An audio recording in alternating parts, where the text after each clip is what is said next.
Catecismo Maior de São Pio X.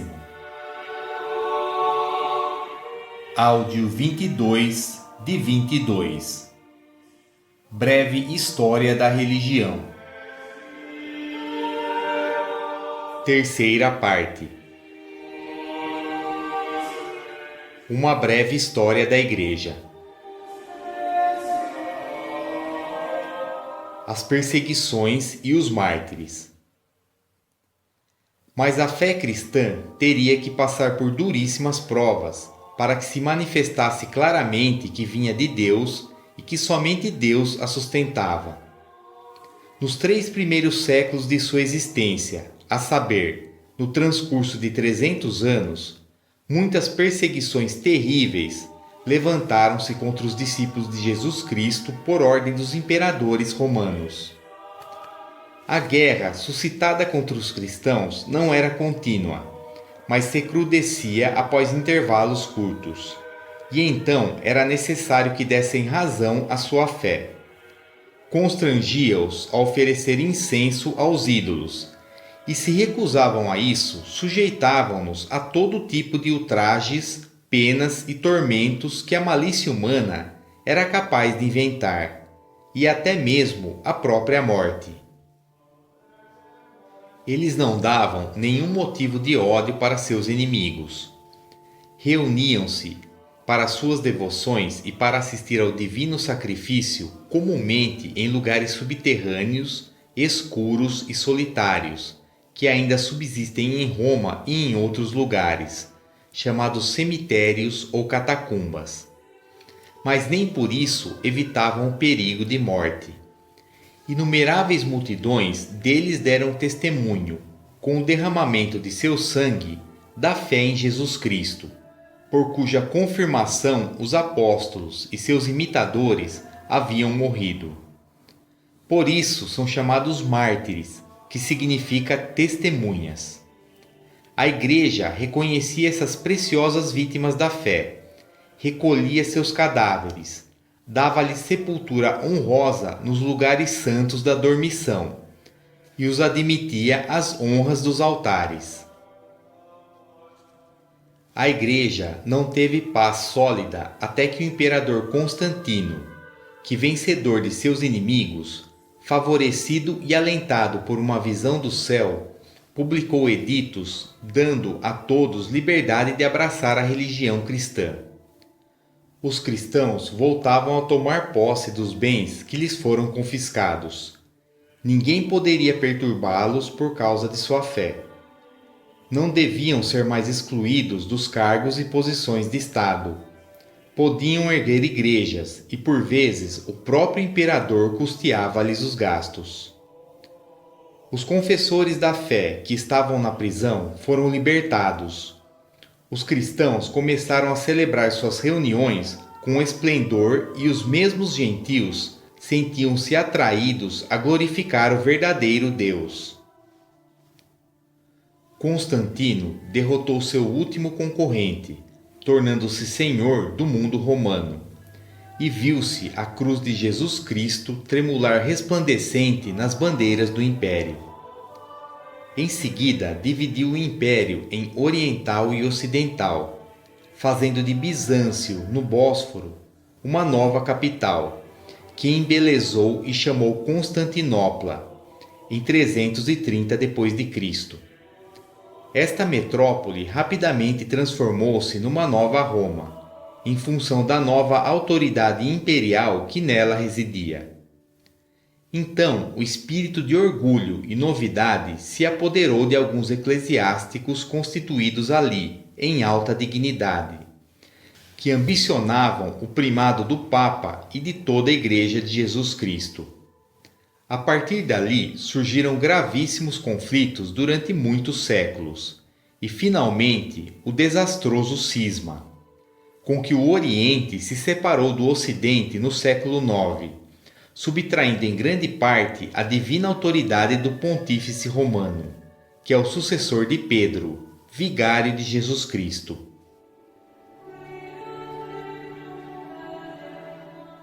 As heresias e os concílios.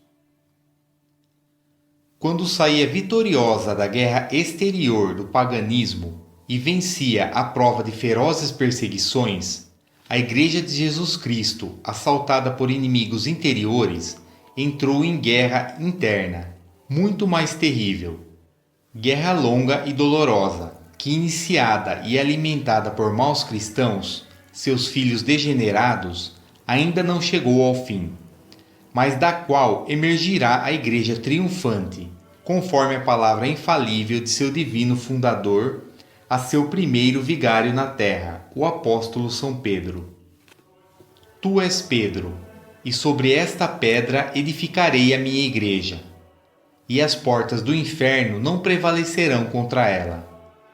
Mateus, capítulo 16, versículo 18. Já nos tempos apostólicos havia homens perversos que, por interesse e ambição, perturbavam e corrompiam no povo a pureza da fé com erros abomináveis. Foram combatidos com a pregação dos apóstolos, com os escritos e com as infalíveis sentenças do primeiro concílio que celebraram em Jerusalém. Desde então não parou o espírito das trevas em seus ataques venenosos contra a Igreja e as divinas verdades de que é depositária indefectível, e suscitando constantemente novas heresias, tem estado a atacar, um após outro, todos os dogmas da religião cristã.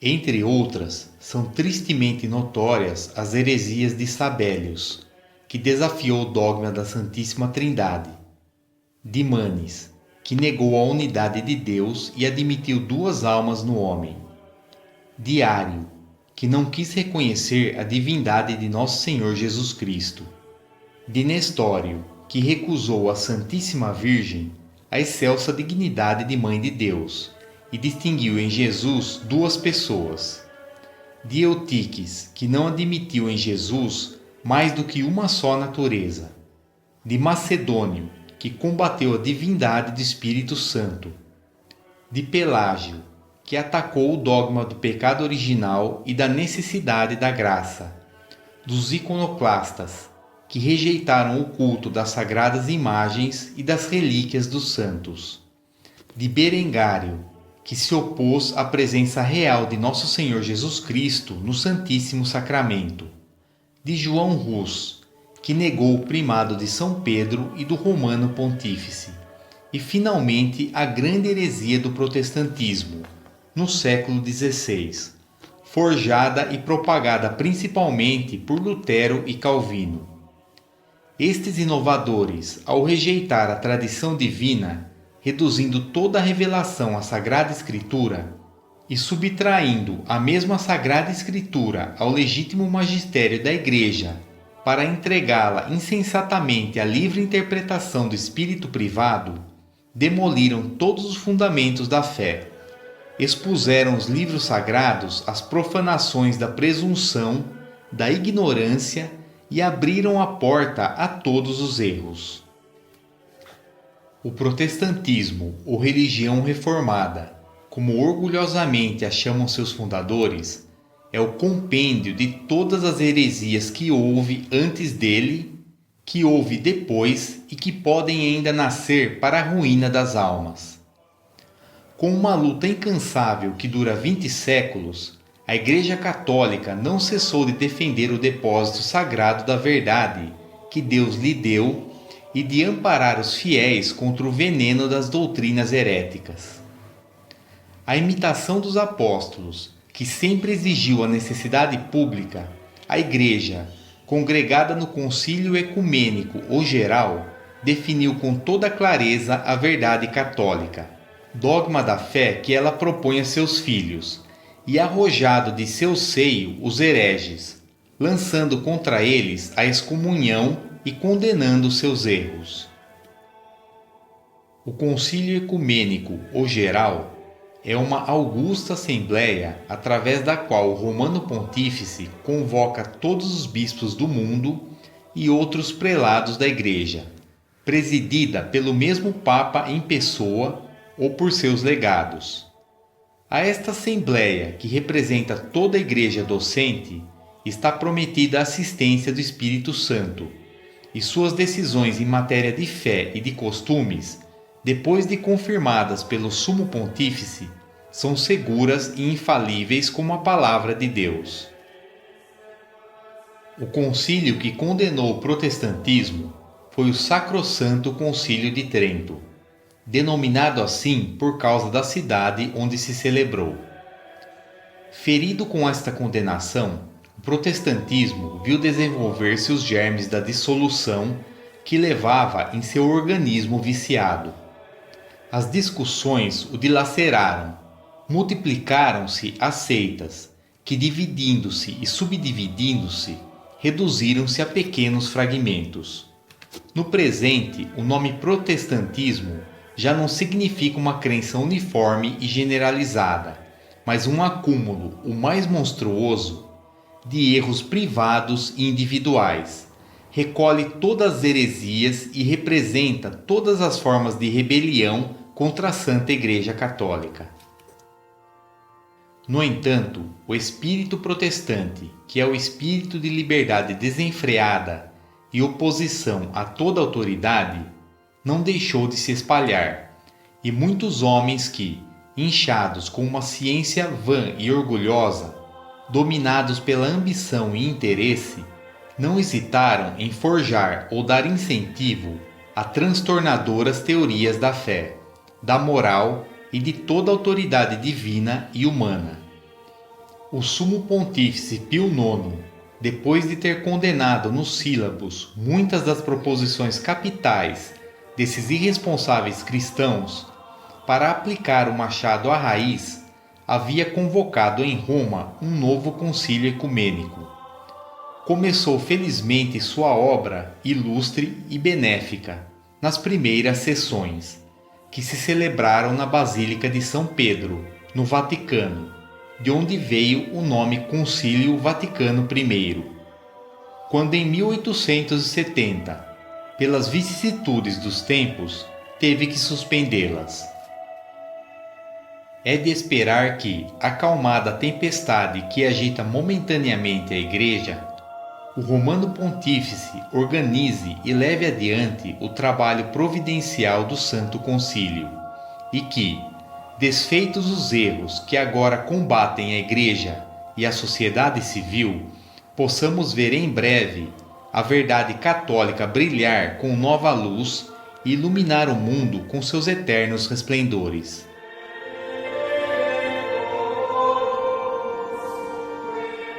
Nota do tradutor.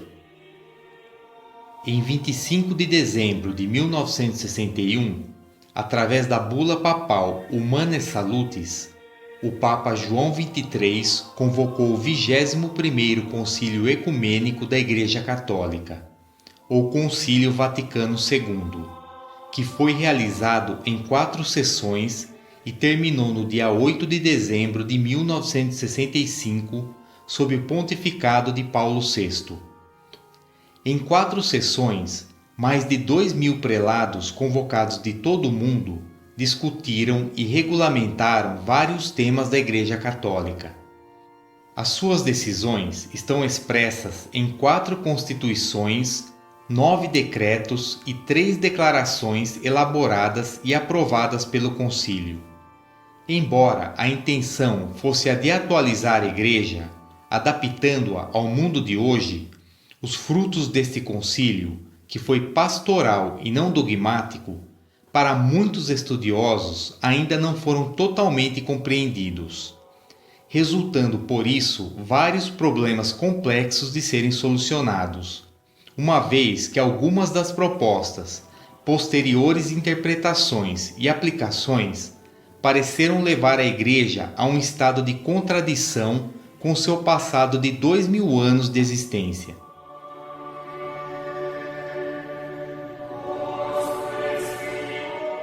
Advertências e orientações para o estudo da religião na história da Igreja.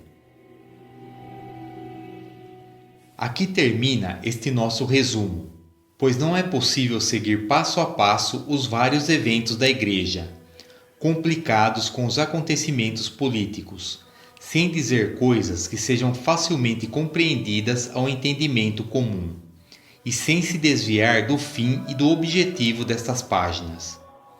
O cristão de boa vontade provê a si mesmo um bom compêndio de história da Igreja de autor católico, e para escolhê-lo, vale-se do conselho de seu pároco ou de seu doutor confessor.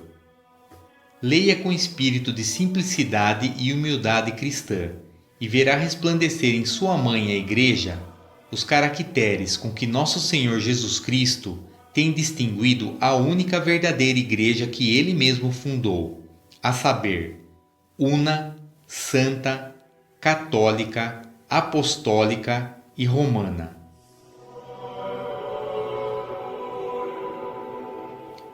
Una. Verá resplandecer a unidade da Igreja em exercício ininterrupto de fé, de esperança e de caridade. Verá em 20 séculos de vida sempre jovem e florescente, contando com tantas gerações, tantas multidões de homens de natureza diversa, nacionalidades e línguas, unida em uma só sociedade, governada sempre por uma mesma e perpétua hierarquia.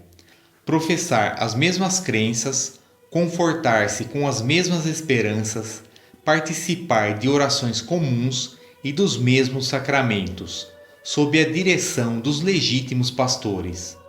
Verá a hierarquia eclesiástica, formada de milhares de bispos e sacerdotes, conservar-se estreitamente unida em comunhão e obediência ao Pontífice Romano, que é o chefe divinamente estabelecido, e receber dele os divinos ensinamentos para comunicá-los ao povo com perfeita unidade de doutrina.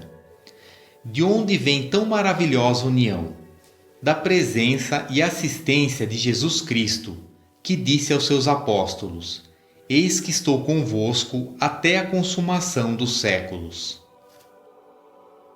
O fiel que ler com retidão de coração a história da Igreja verá resplandecer a santidade da Igreja, não apenas na santidade essencial de sua cabeça invisível Jesus Cristo, na santidade dos sacramentos, da doutrina, das corporações religiosas, dos muitos de seus membros, mas também na abundância dos dons celestiais, dos sagrados carismas, das profecias e milagres com que o Senhor, negando-os às demais sociedades religiosas, faz resplandecer no rosto do mundo o dom da santidade, de que está exclusivamente adornada a única Igreja. Quem lê com um ânimo desapaixonado a história da Igreja, sente-se atônito ao contemplar a ação visível da divina providência, que comunicou à Igreja a santidade e a vida, e vela por sua conservação. Ela foi a única que, desde os primeiros séculos, suscitou os grandes homens, glória imortal do cristianismo que, cheios de sabedoria e virtude sobre-humana, combateram vigorosamente as heresias e erros que foram aparecendo. Santos padres e doutores que brilharam como estrelas por perpétuas eternidades, na frase bíblica, de cujo unânime consentimento podemos deduzir e reconhecer a tradição e o sentido das Sagradas Escrituras. É impressionante ver providencialmente levantar-se, em tempo e lugar oportuno, aquelas ordens regulares, aquelas famílias religiosas aprovadas e abençoadas pela Igreja, nas quais já no século IV florescia a vida cristã e aspirava-se à perfeição evangélica, praticando os divinos conselhos pelos santos votos de castidade, pobreza e obediência. Veja-se pela história que essas famílias religiosas, no transcurso dos séculos, têm sempre surgido e ainda agora continuam sucedendo-se e renovando-se com um fim sempre santo, servindo-se dos meios acomodados às épocas. Ora a oração, ora a educação, ora o exercício do ministério apostólico, ora ao cumprimento múltiplo e variado das obras de caridade. Como sua Santa Madre Igreja, estão sujeitas a grandes perseguições que frequentemente e por algum tempo as oprimem. Mas, à medida que tais institutos pertencem à essência da Igreja pela adequação dos conselhos evangélicos, por isso não podem perecer completamente. E é coisa comprovada pela experiência que a tribulação as purifica e rejuvenesce. E renascendo em toda parte, multiplicam-se e produzem copiosos frutos, permanecendo sempre como uma fonte inesgotável de santidade da Igreja.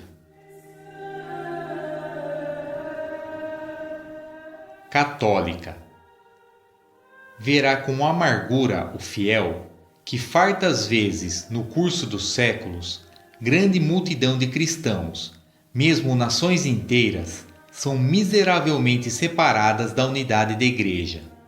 Mas verá também que Deus enviava sucessivamente a outros povos e a outras nações a luz do Evangelho, por meio de homens apostólicos, encarregados por Ele, como foram os apóstolos, de guiar as almas à salvação eterna.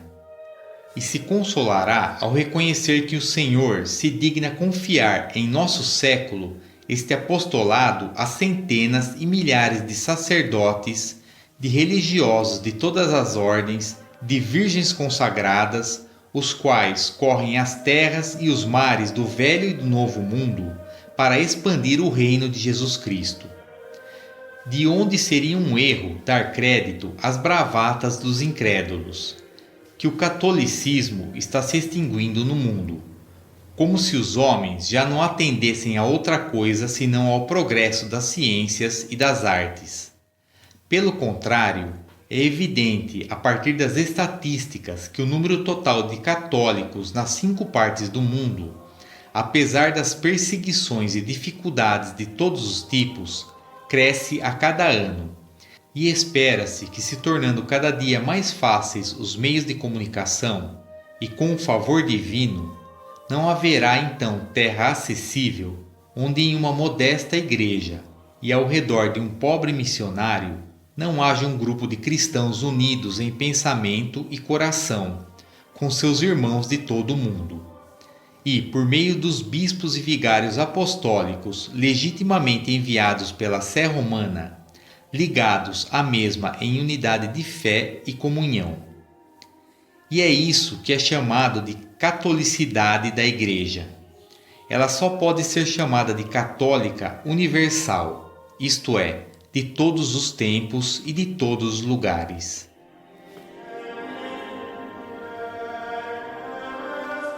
Apostólica.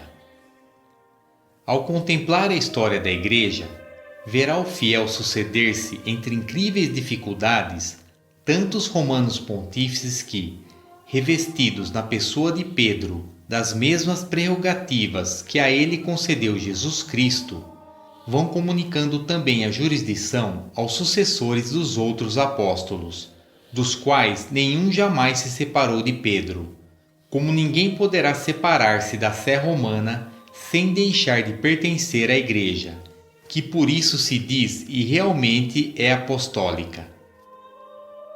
Na história da Igreja, o fiel aprenderá a conhecer e evitar os inimigos da Igreja e de sua fé. No transcurso dos séculos, se encontrará associações ou sociedades tenebrosas e secretas, que com vários homens foram se organizando, não para glorificar o Deus eterno, onipotente e bom, mas para derrubar seu culto e substituir, coisa incrível, mas verdadeira, pelo culto do demônio. Não se admirará de que os legítimos sucessores de São Pedro, sobre quem Jesus Cristo fundou sua Igreja, foram e ainda são atualmente objeto de ódio, escárnio e aversão por parte dos hereges incrédulos, devendo tornar-se mais semelhantes ao Divino Mestre que disse: Se perseguiram a mim, também a vós perseguirão. Mas a verdade a ser inferida a partir da história é esta, que os primeiros papas por vários séculos foram justamente exaltados às honras dos altares, havendo muitos entre eles que derramaram seu sangue pela fé, que quase todos os demais brilharam por seus egrégios dons de sabedoria e virtude, sempre atentos para ensinar, defender e santificar o povo cristão, sempre prontos, como seus predecessores, a perder a vida para dar testemunho da palavra de Deus. Que importa? Desgraçadamente, também entre os 12 houve um apóstolo do mal. Que importa que entre tantos tenha havido muitos poucos menos dignos de ascender à suprema sé, onde todo pequeno defeito parece muito grave. Deus o permitiu para dar a conhecer seu poderio para sustentar a Igreja, conservando um homem infalível no ensino, embora falível em sua conduta pessoal.